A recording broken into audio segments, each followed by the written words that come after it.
студиото со вас, Маријан Ников.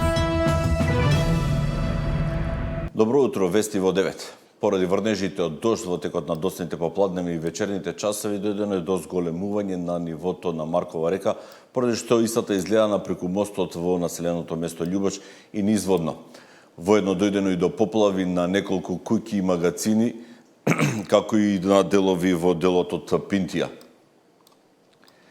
Пријавено поплувањето на дел од булеварот Борис Трајковски кај населбата Пинтија, каде исто така имало пријави за поплавени магацини и единици на локална самоуправа од Студеничани, Кисела вода и аеродром, кои воедно се на терен интервенираат, а исто така има екипи и на противпожарните служби на град Скопје.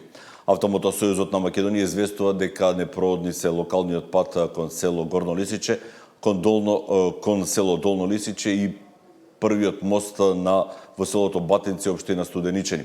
ЈСП известува дека поради поплавите од Маркова река автобусот со број 70 сообраќа до почетната крајна станица Дризла и автобусот со број 33 преку населбата Драчево во двете насоки.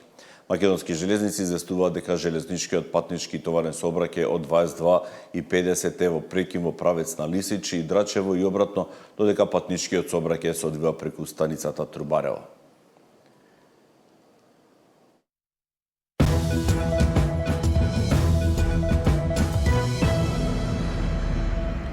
Собранието по двонеделна пауза досна синоќа од полнок донесе 9 закони по скратена постапка.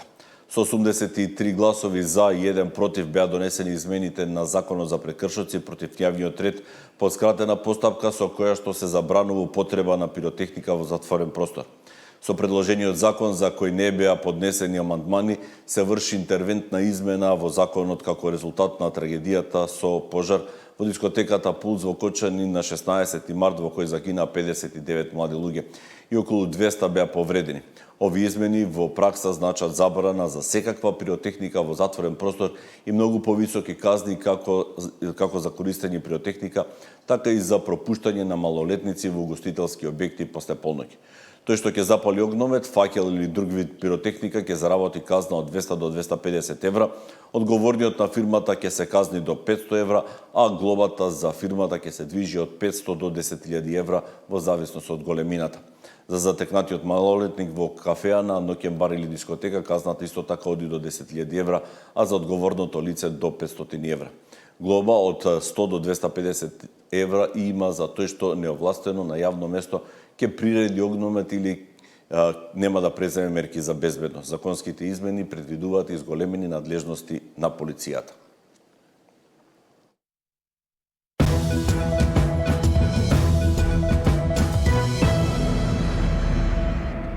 Судењето за убиството на Вања и Панче продолжува во Основниот кривичен суд Скопје со сведочење на обвинетиот Владко Кешишев. Во минатото рочиште беше сослушан обвинетиот Боре Видевски, кој ги негираше исказите дадени од обвинителството, посочувајќи дека нема никаква поврзаност со убиствата на Вања и Панче. Претходно беше сослушан и обвинетиот Велибор Манев, кој во детали ги образложи грабнувањата на Вања и Панче, при што посочи дека координаторот и извршител на убиствата бил обвинетиот Љупчо Палевски. Тој нагласи дека после убиството на Панче продолжил со грабнувањето на Вања поради страф и закани од Палевски кон него и неговото семејство. Манев потенцираше дека сметалиот и треба да грабнат жена на 30 до 40 години и дека се обиделе да го предомислат Палевски откако виделе дека грабнале дете. Воедно кажа дека за грабнувањето им биле ветени 150.000 евра. Тој тврдеше дека таткото на Вања, Александар Ѓорчевски, не е вмешан во случајот и Манев, како и Видевски, посочија дека биле изложени на тортура при нивните распити во полицијата. Според најавеното, по сослушањето на Кешишев треба да сведочат таткото на Вања, Александар Ѓорчевски и Љупчо Палевски.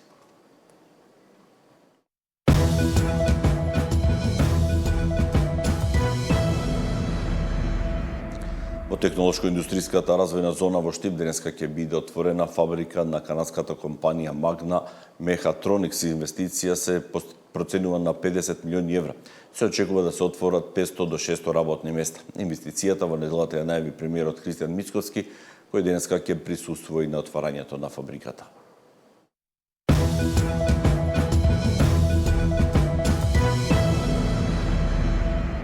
Сојузот на синдикати на Македонија денеска пред Законодавниот дом ќе одржи јавна седница на највисоките тела на синдикатот, пошто ќе се упатат кон Стопанската комора на Македонија и кон владата.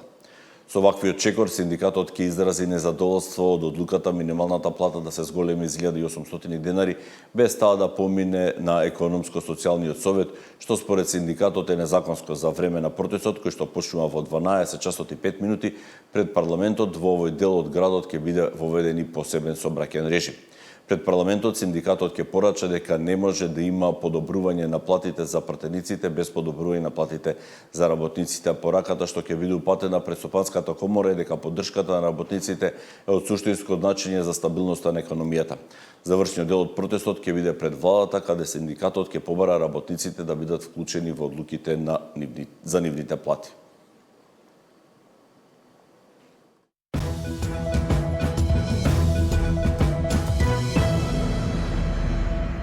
Во продолжение следуваат вестите од светот. Најмалку 8 лица